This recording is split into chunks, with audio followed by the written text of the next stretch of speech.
नमस्कार हम मिथिला समाचार बिहार का बजट पेश भऽ गेल हँ। वीरेंद्र सिंह जे छै से बजट पहुँचलथि और वीरेंद्र प्रसाद यादव लाल बैग के संगे और संगे संगे किछु बात जे सबसे ज़्यादा पैसा का बंटवारा शिक्षा विभाग में 68.216 करोड़, ग्रामीण विकास में 23.701 करोड़, स्वास्थ्य में 21,270 करोड़, गृह विभाग में 20,132 करोड़, ऊर्जा विभाग में 18,737 करोड़, सड़क निर्माण में 18,770 करोड़, संगे संगे कल्याण विभाग में 13,202 करोड़, अनुसूचित जाति एवं जनजाति विभाग में अहाँके 18,603 करोड़, अनुसूचित जनजाति विभाग में अहाँके 1,648 करोड़।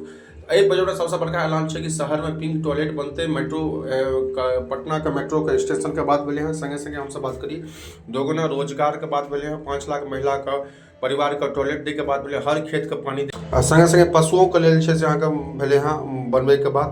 तो सबसे बड़का है कि बिहार में अनुसूचित जाति जनजाति ग्रामीण विकास हो या शिक्षा विभाग हो स्वास्थ्य हो, तो सबसे बेसी यहाँ के जो पैसा बटल गए हैं शिक्षा विभाग में 68,216 करोड़ शिक्षा जगत में।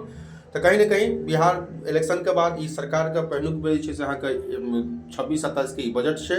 तो कहीं ना कहीं महिला कृषि ग्रामीण पर डेवलपमेंट के देवे के संगे संगे एयरपोर्ट का मेट्रो पर सेहो काज भेले हैं, संगे संगे शिक्षा का डेवलपमेंट के लिए सबसे बेसी पैसा 68,216 करोड़ रुपया शिक्षा विभाग का बजट है। धन्यवाद। अहाँ देखते रहो मिथिला समाचार। बिहार बजट पर विशेष एपिसोड है। फिर भेटे किछु और खबर से जय मिथिला जय बिहार। धन्यवाद।